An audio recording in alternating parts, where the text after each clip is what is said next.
Welcome to the fifth episode of the tale of the daughter of Buck Ettemsuch.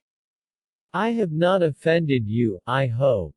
Oh, certainly not, answered the prince. Then, continued the ogre, what has brought you to my house today for the first time? We should like to have supper with you, said the prince. Well, supper is ready, and you are welcome, replied the ogre, leading the way into the house, for he had had a good day, and there was plenty of game in the bag over his shoulder. A table was quickly prepared, and the prince had already taken his place, when he suddenly exclaimed, "After all, Buck Ettemsuch, suppose you come to supper with me." "Where?" asked the ogre. "In my house. I know it is all ready. But it is so far off, why not stay here?"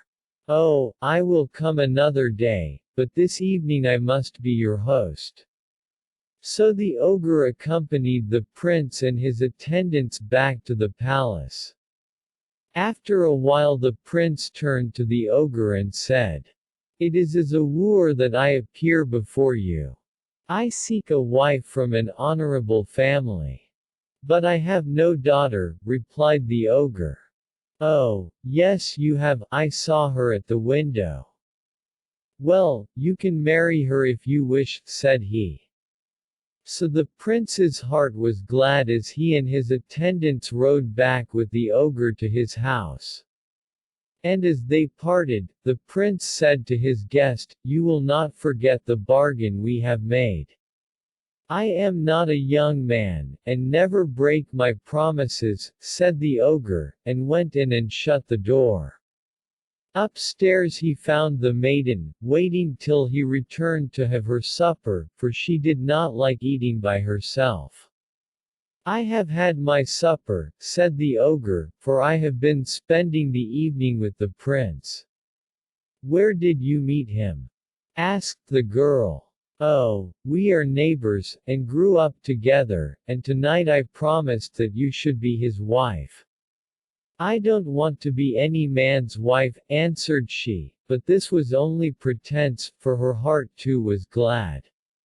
Next morning early came the prince, bringing with him bridal gifts, and splendid wedding garments, to carry the maiden back to his palace.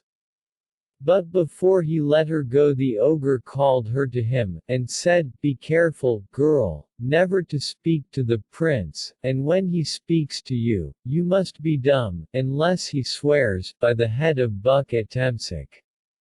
Then you may speak." "Very well," answered the girl.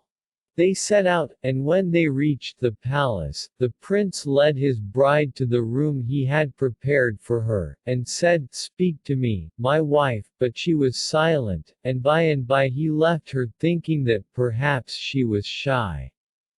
The next day the same thing happened, and the next. At last he said, "Well, if you won't speak, I shall go and get another wife who will."